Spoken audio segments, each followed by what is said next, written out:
हर हर महादेव। दोस्तों आप सभी का स्वागत है हमारे चैनल रूना की वॉइस में। तो दोस्तों आज बहुत दिनों बाद से विवाह गीत लेकर आई हूँ। अगर आप सभी को अच्छा लगे तो वीडियो को लाइक शेयर एंड कमेंट कीजिए। चैनल पर नए होंगे तो चैनल को प्लीज सब्सक्राइब जरूर से जरूर कीजिएगा। दोस्तों कहाँ माँ से आएला ना शिवा जोगिया, हाथा में डामरुआ लिहाले। कहाँ माँ से आएला ना शिवा जोगिया, हाथा में डामरुआ लिहाले। कहाँ माँ से आएलन गौरा मैया, में सिंहरवा लिहाले।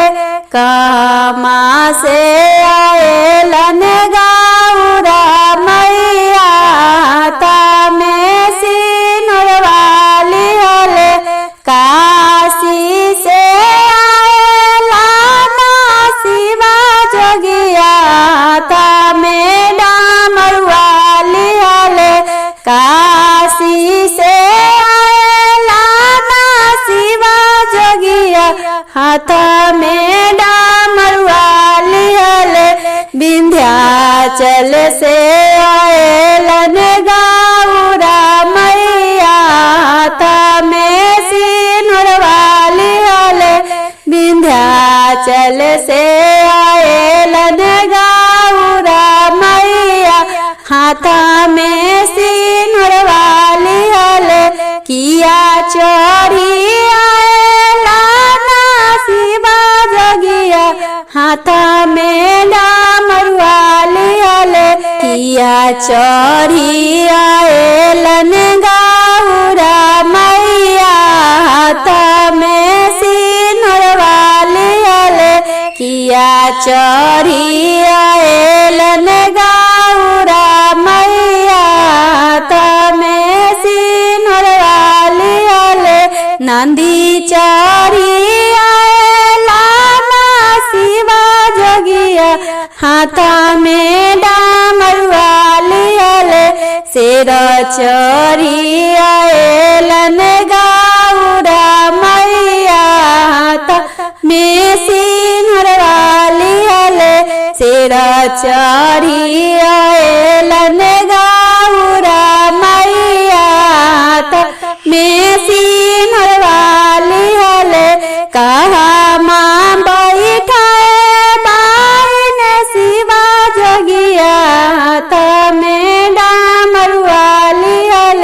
कहाँ माँ बैठाए बन गौरा मैया, हाथ में सिंहरवा लिहाले।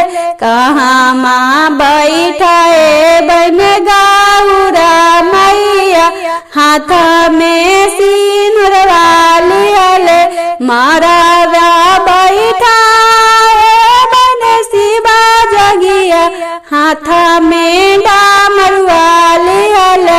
मरवे बैठाए बाइन शिवा जोगिया, हाथ में डामरुआ लिहाले। रंगोली बैठाए बन गौरा मैया, हाथ में सिंहरवा लिहाले। रंगोली बैठाए बन गौरा मैया, हाथ में सिंहरवा लिहाले। किया खियाए बाइन शिवा जोगिया, हाथ में डामरुआ लिहाले। किया खियाए बन गौरा मैया, हाथ में सिंहरवा लिहाले।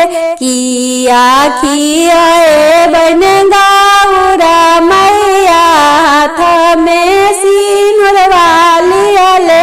भांगिया खियाए बाइन शिवा जोगिया, हाथ में डामरुआ लिहाले। पुआ खियाए बन गौरा मैया, हाथ में सिंहरवा लिहाले। पुआ खियाए बन गौरा मैया, हाथ में सिंहरवा लिहाले। किया फल मांगबैन शिवा जगिया हाथ में डमरुआ लिहले किया फल मांगबैन गौरा मैया हाथ में सिंदूरवा लिहले किया फल मांगबैन गौरा मैया हाथ में सिंदूरवा लिहले धन संपत्ति मांगबैन शिवा जगिया हाथ में डमरुआ लिहले मांग सिंदूर मांगबैन गौरा मैया हाथ में सिंदूरवा लिहले मांग सिंदूर मांगबैन गौरा मैया हाथ